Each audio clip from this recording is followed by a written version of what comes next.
I'm Kyle Tomlin. I own Ink and Oil Tattoo Studio in Niagara Falls, New York. I've been tattooing for about 12 years now. When I heard that Mike Roshoni was looking for an apprentice, that's when I decided to really dive in. I reached out before to a few other tattooers, but just the opportunities weren't going to work out at the time. And I came in with my portfolio to show Mike, and he loved it and took me on as an apprentice and started there. I stayed at Mike's shop for basically my whole career up until I bought this building. I think I was there for 9 years, and then the opportunity to purchase this building came up and I had to jump on it. I kind of struggled for a while of what to name it. I bounced around a few ideas, but Ink and Oil was one of my favorites, and it's just, I think it represents us as a whole, as a group of artists, because we have the oil painting and tattooing aspect of the shop, and all my artists here, they all paint and stuff too, so we're all constantly creating. I'd say, yeah, we're definitely artists who tattoo.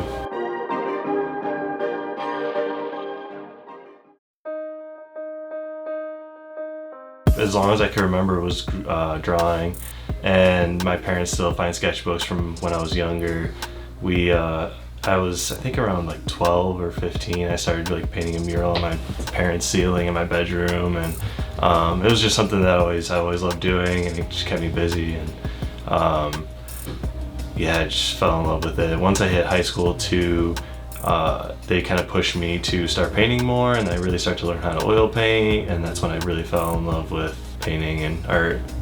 I definitely will paint more of myself, so that's like my therapy.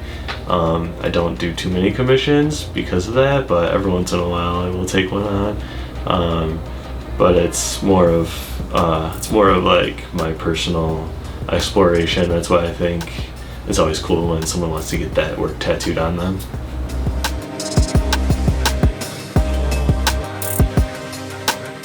So I definitely fall into more of the realism end of the aspect of it.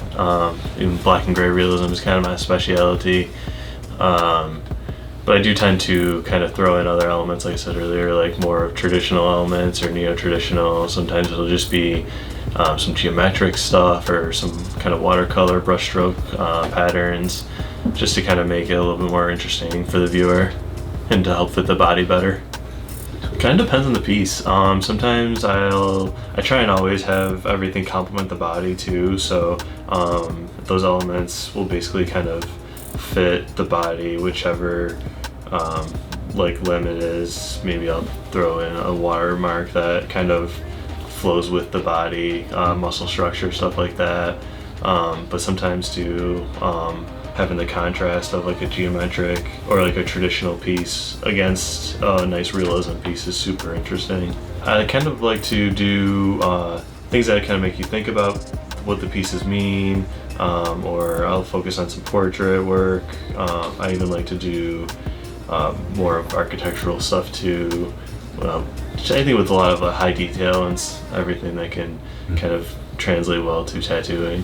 Different satisfaction, I guess. You meet those core inner values of when you get to put something down for yourself and get it out of you, but then you can use elements from that into personal or into like other tattoos designs.